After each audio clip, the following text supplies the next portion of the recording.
도 돈을 주고 참가자를 동원한다라는 내부자의 증언을 JTBC가 보도했습니다. 한 친박단체 회장은 돈을 주고 참가자를 모으는 건 당연한 일이라면서 오리지널 박사모는 몇 명 없다. 2만 원 주면 다 온다. 이렇게 말을 했는데요. 심지어 노숙자 등을 동원할 때는 목욕을 하고 오면 5만 원. 그리고 날씨가 추워지면 6만 원. 젊은 여성이 유모차를 끌고 참석하면 15만 원을 준다. 이렇게까지 이야기했습니다. 저는 5만 원 못 받겠네요. 목욕을 해도 티가 안 나거든요, 저는. 목욕했다고 주장해. 양심 고백을 하시는 건가요? 티가 안 나요. 근데, 최근에 이런 뉴스가 계속 쏟아지는데, 어제는 그 시정연설 박수부대 얘기 나왔잖아요. 예. 대통령 시정연설을 하는데, 박수부대는 정말 상상도 못 했는데. 예, 국회에서 그렇게 박수를 치도록 했다라는 거죠. 그리고 또 국정교과서 찬성 서명도 동원했다는 보도가 있잖아요. 예, 그렇습니다. 예. 관제 서명까지 기획했다라는 건데요. 관제 서명도 또 처음 들어보고. 그리고 또, 대법원 판결할 때 자신들이 원하는 방향으로 판결이 나오라고, 대법원 앞에서 판결 압박 동원. 예, 그렇죠. 규탄 지휘, 집회, 이런 같은 것들을 한 거죠. 네, 어떤 단체더라? 고엽제 전우회입니다. 고엽제 전우회. 예. 네. 이게 반대 의견이 있으면 어떻게 설득하지? 이런 고민은 없는 거예요. 그냥 동원해버리는 거죠. 네. 그리고 또 어제 JTBC는 가장 최근에 광화문 탄핵 반대 집회도 동원했다는 거잖아요. 네. 예, 그렇죠. 그런 의혹이 있다는 거잖아요. 네. 저는 관련 뉴스 중에 가장 뭐랄까요, 마음에 동요를 일으켰던 것은 박사모가 이 동원에 주체가 되고 있다는 거. 전체는 아닐지라도 일부. 왜냐하면 다른 보수단체는 모르겠는데 박사모는 그러면 안 되는 거 아닙니까? 오리지널 박사모 몇 명 없다. 이런 고백이 나온 겁니다. 아니, 그러니까 박사모마저 돈을 받고 나오면 이거 너무 슬픈 거 아닙니까, 이거? 차라리 우리는 박근혜 대통령이 너무 좋아서 미친 사람이다. 너무 좋아. 이거는 그나마 이게 낭만과 순정이 있잖아요. 네? 그나마. 그렇지. 끝까지 다른 사람이 싫어해도 우리는 그분을 사랑한다. 이렇게 말하는 모임이어야 하는 거 아닙니까, 박사모는? 실제 박사모의 플레임이 박근혜를 사랑하는 사람들의 모임이거든요. 그러니까요. 예. 근데 여기서 이제 씻고 나오면 5만 원. 이렇게 되면, 참. 그리고 또 더 웃기는 거는, 아이들 데리고 나오는 젊은 여성은 15만 원이라는 거 아닙니까? 예전에 이런 촛불 집회 있을 때마다. 예. 아이들 유모차 끌고 나오면 위험한 집회 아이들 끌고 나와도 그렇게 비난을 했어요. 그렇죠. 네. 근데 그게 부러웠던 거예요. 알고 보면. 사실 이렇게 사람 눈을 잠깐 속여가지고, 현란한 손동작이나 기타, 사람을 써서 눈속임으로 해결하는 거는 이게 야바위거든요, 야바위. 그렇지 않습니까? 그 앞에 사람을 쭉 세워놓고 눈속임 하는 거잖아요, 야바위가. 일본어로는 네다바이라고 하죠. 네. 네다바이 정권이라고 불러도 할 말이 없는 거예요, 이건. 이거 다 눈속임이지 뭡니까, 이게.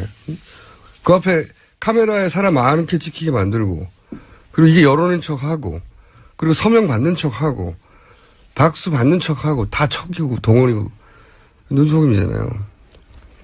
누군가는 네다바이 정권이라고 부른다고 해도 할 말이 없다. 결국 이 끝은 누가 이 돈을 댔느냐로 이제 결론이 나겠죠. 근데 지금과 같은 추세로 모든 매체들이 이렇게 덤벼들면 돈이 어디서 나오는지 결국 나오지 않겠나. 물론 돈 받지 않고 나오는 분들도 있을 수 있어요. 근데 어제 보도를 기준으로 하자면 진짜 친박은 얼마 없다고 하는 게 진짜 박사모는 별로 없다고 하니까. 이 내부자가 그렇게 말한 거라서요. 네. 더 눈에 띕니다. 모집책이 그런 말을 한 거잖아요. 네. 돈을 어떻게 나눠준다고 보도가 됐어요? 네, 지방을 돌면서 사람을 우선 모아오고요. 그런 다음에 참가자가 대충 왔는지 멀리서 확인을 한다고 합니다. 그리고 나서는 본인들의 지시사항에 맞게 사람들이 왔다라고 확인이 되면 참가자에게 줄 돈을 차 안에서 이렇게 주고요. 그런 다음에 모집책은 수수료를 뗀 나머지를 약속에 따라서 참가자들에게 준다라는 겁니다. 이거는 사실 선거를 대규모 청중, 관중 동원으로 치렀던 시절이 있잖아요. 과거에. 예. 요즘은 이제 그런 대규모 집회가, 5개 집회가 별로 없는데 그 시절부터 있긴 있었던 거예요. 제가 벌써 20년도 넘었네요. 이런 동원책 관련해서 아주 집중 취재, 밀착 취재를 해본 적이 있어요. 근데 똑같은 구조인데 그 사람들을 책이라고 부른다. 책. 자기들끼리는. 동원하는 사람들. 근데 이거 다단계거든요. 완벽한. 예를 들어서 한 사람을 동원하는데 맨 끝에 지금 2만 원 받는다고 하잖아요. 네. 뭐 3만 원 이렇게 나오는데 그 한 사람을 동원할 때 예를 들어서 맨 위에서 책정되는 돈은 10만 원이에요. 떼이고. 예. 근데 10만 원, 예를 들자면 10만 원. 10만 원인데 그 가장 상위에 있는 사람이 10사람 모은다고 쳐봐요. 그리고 그럼 100명, 10사람이 되면 그 다음 단계가 10사람 모으면 100명이죠. 그 다음 단계가 10사람 모으면 1000명이잖아요. 그렇죠? 근데 맨 처음 단계에서 10만 원을 받아가지고 그 다음 10명한테 7만 원씩 주는 거예요. 예를 들어서. 그 다음 단계 5만 원씩 주고 그 다음 단계 3만 원씩 주고 이런 식인데 그렇게 따져보면 이 맨 상위에 있는 사람은 자기는 10명밖에 모으지 않았음에도 불구하고 끝에는 1000명이니까 1000명 곱하기 그 7만 원씩 빠졌잖아요. 3천만 원인 거예요. 예. 예를 들자면. 그러니까 이게 큰 비즈니스예요. 이런 일을 하는 사람에게는. 순식간에 1000만 원이 모이니까. 이게 1000만 원이 아니라 더 늘어나서 생각해요. 다단계가. 그러면 10,000명 되면 1억이 되는 거죠. 예. 이렇게 대단한 고수익의 초단기 알바기 때문에 이걸 업으라는 사람들이 있어요. 예. 그런 사람들이 여기에 틀림없이 관여되어 있을 것이라고 저는 생각을 드는데, 하여튼, 이건 약간 슬픈 뉴스입니다. 네. 가장 팬덤이 강하다고 하는 보수의 지도자조차, 아이콘에 해당되는 분조차 이렇게 돈을 줘야 사람이 모인다는 거는 슬픈 일이에요. 자, 서울구치소에 딱 들어가요. 그러면 검신을 합니다. 첫 번째가. 검신. 모든 옷을 다 벗어야 돼요. 그래서 문신이 있는지도 보고 병이 있는지도 보고 이렇게 하면 이 과정이 굉장히 수치스럽습니다. 그렇겠네요. 네. 다 벗어야 돼요. 특히 소위 말하는 사회 지도층 인사, 기득권들은 그런 데 가서 옷 다 벗으면 엄청난 수치심에 시달리겠으네요. 이거는 예외가 없습니다. 예외가 없습니다. 모든 사람이 다 이런 과정을 거칩니다. 저도 홀딱 벗고 검진을 다 했습니다.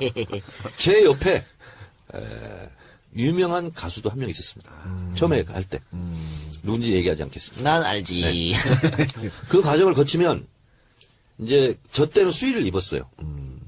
근데 지금도 이제 수의는 입을 거예요. 네네. 외출할 때만 사복을 입을 건가 이거 하는데 수의를 입습니다. 그리고 교도관이 안내를 합니다. 근데 서울구치소는 어디든 처음 가보는 구조잖아요. 굉장히 두려움이 있습니다. 감옥이라는 게 철창 소리 팍팍 나고 어디로 가는지를 몰라요. 분간을 못해. 나는 근데 서울구치소를 2번이나 갔기 때문에 이쪽으로 가면 몇 동으로 가는구나. 이쪽으로 가면 몇 동으로 가는구나. 그래서 서울구치소는 상, 중, 하 이렇게 있습니다. 그 1, 2, 3방이 독방입니다. 그래서 보통 중요한 이렇게 요인들이 가면 보통 독방을 먼저 주는데 저희 같은 경우는 혹시 사고 칠까봐 혼겁방에 며칠간 놓습니다. 심리적 안정을 피하라고. 그리고 원하면 독방으로 보내주는데 지금 이 최순실 국정농단 사건 이걸로 가는 것은 대부분 다 독방에 이렇게 유치합니다. 검신하는 이유는 그러면은 어떻게 되는 거죠? 그러니까 처음에 구치소로 잡혀오면 이게 사람들의 심리가 되게 불안합니다. 그렇기 때문에 아직 그 형이 확정되기 전이지만 극단적인 선택을 할 수도 있거든요. 특히 이제 뭐 고위층 같은 경우에는 무슨 몸을 위해할 수 있는 흉기를 숨겨온다거나 아니면 약물을 숨겨온다거나 무슨 학문 같은데 그런 부분들도 있었고요. 그러니까 사실상 그렇게 해서 적발되는 경우들도 있기 때문에 이런 부분을 확인하기 위해서 이렇게 되게 체크하는 경우가 더 많은 걸로 알려지고 있습니다. 그럼 항문까지 다. 학문까지 다 봅니다. 그렇습니다. 왜냐하면 숨겨갈 수 있는 곳은 다 봅니다. 네. 뭐라도 갖고 들어가면 안 돼요. 위험한 거라든가 약이라든가. 그리고 실제로 또, 그 신체 상태, 건강 상태 이런 걸 또 체크해야 되거든요. 왜 갑자기 사고 날 수도 있으니까. 그 영화 보면 왜 옷 다 벗기고 안 돼? 뭐 약 같은 거 팍 뿌리잖아요. 실제로 그러나요? 그렇지는 않습니다. 그건 안 합니다. 그리고 이제 구치소로 가면, 1, 2, 3방 독방에 주로 가 있을 거예요. 근데 서울구치소를 다시 했다고 소리를 못 들었거든요. 그럼 제가 갔을 때, 88년도에 처음으로 서울구치소 이사 갔는데, 예. 의왕시로, 1.04평입니다. 1.04평이고, 그리고 19통이라고 있습니다. 문이 있고요. 그 다음에 문 옆에 19통이라고 밥 들어오는, 예, 글리밥을 줍니다.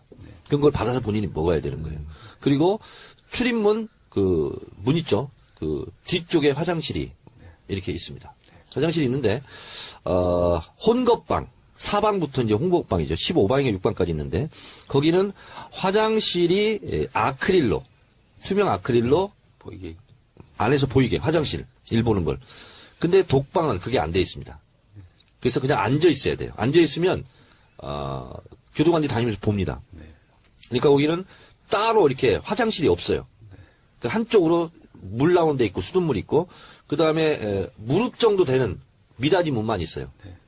그러면 거기서 앉아 있으면 눈도 마주치고. 답니다. 그리고 실제로 이를 보면서 교도관하고 대화도 합니다. 눈도 요즘 잘 지내. 예, 잘 지내고 있어, 이렇게. 그러면 박근혜 전 대통령 같은 경우에는 이제 구치소로 가면 독방으로 갈 거 아니에요. 그렇죠. 근데 박근혜가 그 화장실에 대해서 예민하지 않습니까? 네. 뭐 정상회담 하다가도 화장실 때문에 다시 호텔로 돌아가서 밀폐된 공간이 없습니다. 화장실. 사진도 못 찍고. 서울구치소는. 그런데 그거 좀 애먹을 것 같은데 지금 이번에 조사 받을 때도 네. 그 공용 화장실 써야 된다고. 그렇죠. 지금 서울 10층 가면요. 검찰청 같은 경우는 화장실이 되게 좁습니다. 화장실이 있고 그 옆에 민원인 휴게실이라고 있는데 거기도 이제 소파 같은 게 되게 오래된 소파들 많이 있거든요. 까만색 소파인데 테이블도 그냥 뭐 식당 테이블 같은 게 있는데 아마 지금 박 전 대통령 조사한다고 해서 다 지금 가구까지 교체한 걸로 알려지고 있거든요. 근데 이제 화장실 같은 경우는 일반 그 밑에 1층 청사하고는 달리 한 칸씩밖에 없습니다. 그래서 아마 거기 사용하기 되게 힘들 텐데요. 그렇다고 박 전 대통령 그 조사하러 오는데 그 화장실을 공사해 줄 수는 없는 일이고 아마 거기서 아마 용변은 보셨을 것으로 생각됩니다. 제가 박근혜 대통령이 조사받고 있는 바로 아래층, 9층에서 제가 조사를 받았습니다. 네. 그러니까 어쨌든 지금 구치소 얘기를 하고 있는데 감옥까지 안 갔어요. 구치소 얘기를 하고 있는데 뭐 구치소도 감옥은 감옥이지. 그러면 구치소는 결국은 재판 결과가 안 난 소위 말하는 미결수들이 계속 있는 것이고 네. 그러면 재판 결과가 나면 이제 이감을 갑니다. 이감을 네. 교도소로 이제 가게 되는 그렇습니다. 거잖아요. 그래서 서울구치소는 미결 그 구치소거든요. 그러면 정치범들은 보통 어디로 갑니까? 옛날에 그런 거 많았죠. 정치범들끼리. 그건 뭐냐면 크루스 갑니다. 내가 예를 들어서 강원도다. 그러면 제일 면회각이 먼데 어디죠? 뭐, 목포입니다. 호남이나 불로. 목포 출신이다. 그러면 원주 교도소 이렇게 보냅니다. 그럼 박 대통령 대구인데 어떻게? 거기는 이제 약간 특수 경우거든요. 그래서 박근혜 대통령이 만약에 감옥에 가면 그 1, 2, 3방이 있는 그 일반 사동에 두지는 않을 거고 예를 들면 병사가 있으면 또 병동 거기는 조금 더 넓어요. 1.04평보다. 그러니까 제가 알고 있기로는 2~3평 되는 걸로 알고 있는데 거기로 가게 될 가능성이 좀 있죠. 그래서 옛날에 학생운동 제가 이제 옥중투쟁하면서 또 안에서 옥중투쟁도 많이 했거든요. 근데 동지들을 이탈시키려면 막 꼬십니다. 그래서 반성문 쓰고 나는 교도소에서 구치소에서 조용히 지내겠다. 그러면 그 친구를 따로 분리해가지고 병사로 보냅니다. 그럼 거기는 이제 정치범들하고는 완전히 아웃, 배신자 이렇게 되는 거죠. 변절자. 구치소 안에서 이렇게 되는데요. 그리고 이제 그 구치소 이렇게 가게 되면 그 다음에는 이제 검취라는 게 있어요. 예. 검사 취조. 그래서 구치소 교수 용어에서는 출정이라고 그럽니다. 그거 법정에 나간다. 그걸 출정. 호송버스 타고 이제 가는 거죠. 근데 검찰에서도 작은 미니 유치장이 있습니다. 검찰 유치장. 이걸 보고 비둘기방이라고 그럽니다. 진짜 좁아요, 이건. 저도 그 비둘기장에서 하루 종일 있어본 적 있어요. 그거 보고 불러놓고 조사를 안 한 경우도 있어요. 면회 금지를 시키려고. 그걸 보고 불러뽕이라고 그럽니다. 불러놓고 뽕! 이렇게 한다고 해서 불러뽕이라고 그래요. 저 하루 불러뽕 당했어요. 근데 그 다음날 또 부르는 거야. 그때 검사가 누구냐. 전 법무부 차관. 무슨 동영상 사건. 김학의. 네, 936호. 제가 김학의 검사한테 하루 불러뽕을 당했어. 그렇죠. 그래서 그 다음날은 제가 출정 거부 투쟁을 했습니다. 교도소 안에서. 그때 이제 들어가자마자 이제 했으니까 홍보방에 있었는데. 출정 거부를 하려면 이제 경비 교도대라고 그때는 있었어요. 교도소에. 그 경비 교도대가 잡으러 와요. 그럼 끌려나가야 돼. 그때 제가 출정 거부 투쟁을 진짜 확실하게 했죠. 모든 옷을 또 벗었습니다. 나 끌고 나가라. 그러면 여자 죄수들도 있고 여자 교도관들도 있기 때문에 그 상태를 못 끌고 나가죠. 입혀서 나와요. 그렇죠. 자, 그러면 박근혜 전 대통령 같은 경우에 어쨌든 판결이 나서 교도소로 이감이 되면 거기서도 독방을 쓰겠죠? 그렇죠. 아무래도? 그렇습니다. 네. 일단 뭐 사고의 가능성도 있고요. 뭐 홍거방을 쓰게 되면은 일단 요주의 인물이 돼버리지 않습니까? 뭐 위해를 다른 사람한테 당할 수도 있고 그렇죠. 그렇기 때문에 아마 이게 뭐 본인은 외로울 테지만 또 혼자 계신 걸 또 좋아하니까요. 아, 근데 박 전 대통령 여자니까 여자 교도소로 가겠네요. 그렇죠. 그렇죠. 청주? 형이 확정된다면 청주 교수로 갈 가능성이 많죠. 네, 그렇죠. 그리고 이제 거기 이제 주로 이제 여자 전문 뭐 네, 그렇습니다. 전용 여자 전용 교도소이기 때문에 생활하기도 거기 맞춰서 돼 있고요. 교도관들도 여자들이 훨씬 많고. 자, 그리고 언제, 만약에 이제 그 재판을 받게 된다. 그러면 이제, 1심, 2심 이렇게 3심 나지 않습니까? 그때까지 서울구치소에 생활을 하는 거예요. 그러면 거기서, 일반 수들 같은 경우는 30분 운동 시간을 줍니다. 그러니까 방에 24시간 중에서 30분만 나가게 돼요. 그래서 거기는 부채살 모양처럼 돼 있는 원형에 그리고 칸칸이 쳐져 있는 거기서, 운동을 합니다. 운동이라 할 것도 없어요. 그냥 걸어 다니는 거예요. 근데 요 시찰이라고 하는 건 뭐냐면 중요하게 시찰을 해야 된다. 그래서 요 시찰 같은 경우는 좀 마당 같은 데가 있어요. 그런 운동장 같은 데. 그런 데 가서 1대1 개호를 합니다. 그건 경호라고 하지 않고 개호. 그래서 1시간 정도 운동을 할 수도 있고 이런 이제 특혜를 누리기도 하는 거죠, 사실은. 그리고 나서 형이 확정되면 이감을 이렇게 합니다. 이 감옥이라는 곳을 내가 얘기를 하니까 노승일 부장이 굉장히 그윽하게 동경의 눈빛으로 한번 가보고 싶다는 듯이. 아니, 저는 궁금한 게요. 최순실은 일반인이잖아요. 민간인. 그냥 정말 일반인인데 왜 그 사람은 왜 독방에서 TV까지 다 제공이 되는 근데 그 방식이지? 구치소에 가면요, 어떻게 보면 그 사람을 뭐 위해준다, 뭐 이렇게 생각할 수도 있지만, 솔직히 생각을 해보십시오. 거기 계신 분들이 밖의 세상을 다 듣지는 못하지만, 감으로 다 알고 있습니다. 누가 들어온다는 것 정도는. 근데 최순실이 자기 방에 딱 배정되는 순간, 그 방에 장이 있습니다. 가만히 둘까요? 어쨌든 그 사람의 괜히 미운 거죠. 그러니까, 어쨌든 잘 대해주진 않을 거란 말이죠. 위해를 가할 가능성이 많고, 실제로 그 구치소에 있는 사람들이 입이 굉장히 거칩니다. 행동도 그렇죠. 거칠고. 그리고 예를 들면 한 12, 3명씩 이제 홍고방에 있는데 첫 번째 가잖아요. 나이하고 불문이야. 무조건 그 교도소 용어로는 뺑기통이라고 그래요. 화장실 그 바로 앞에 있어야 돼.